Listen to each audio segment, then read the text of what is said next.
What's up mga kanoo? Isang magandang gabi. Ito nga po pala yung gumising tayo ng 3 AM dahil may takbo tayo at syempre dahil madaling araw ay baka mabilis makapag-download ng form sa LIS. At ibabahagi ko sa inyo ang naging story ko nung makarating ako sa 10-kilometer run ng Run Morion Run dito sa isla ng Marinduque. At dahil magta-travel pa nga tayo simula sa Benavista papuntang Bayan ng Buwak ay maaga po tayo nag-prepare ngayon para syempre hindi tayo malate at maka-attend tayo sa mga preliminaries activity na magaganap bago tayo tumakbo sa ating napipintong half marathon na tinatawag. Ilang linggo na nga nakalipas na mag-register ako dito dahil sa 300 pesos pwede ka nang tumakbo sa 5 kilometer, 500 pesos sa 10 kilometer, at meron din silang 21 kilometers dahil tayo ay first timer dahil ngayon lang nga tayo sasabak sa ganitong kahaba at napakagandang aktibidad syempre doon na tayo sa 10 kilometers. O diba? Kasi baka naisip ko baka mabiti naman ako doon sa 5 kilometer. Hala? Biglaan nga nila mga wala sa plano ang pagsali sa marathon na to dahil nga tayo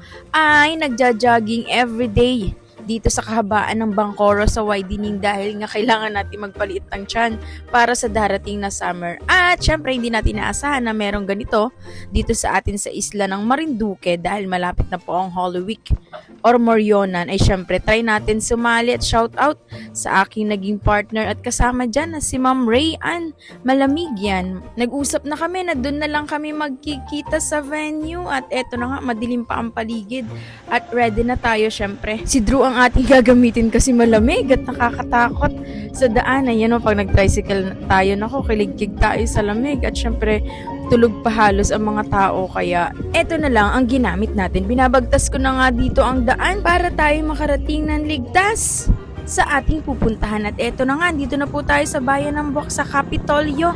Marami-rami na ako nakikita mga naglalakad at nakatayo dun sa may unahan. Syempre napakaliwanag at napakaganda nito. Nagiintay na lang ng oras at sisimulan na ang mga panimulang gawain. Nakita ko rin na napakarami ng giveaways nila dito na ang laman ay mga pagkain at pampalakas syempre para dito sa ating pagtakbo.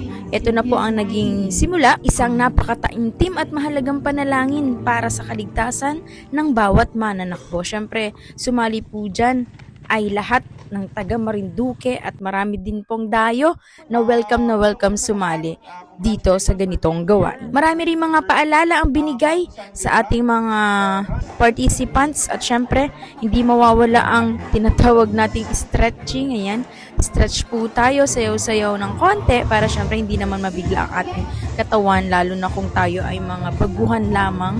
Ayan o, stretch kami ni Ma'am Jan. Aking short at shoes ngayon ay magkaterno pang orange. Ayan, may tumawag sa aking Miss Orange nung habang tumatakbo ako. Ang ganda kasi ng kulay niya, napakatingkad talagang hindi ka maliligtaan or kitang-kita ka ng mga madadaanan mo mang drivers, tao, or syempre yung mga namimitik. O, diba? Shout out sa mga namimitik din. Salamat sa inyong napaka-solid at napagagandang pagpitik. O, diba? Kahit pawis na kami at haggard ay makikita sa inyong mga pitik. Eto na nga at nagka-countdown na po. Tara, at simulan na natin. Tara, kaibigan! Samahan nyo kami.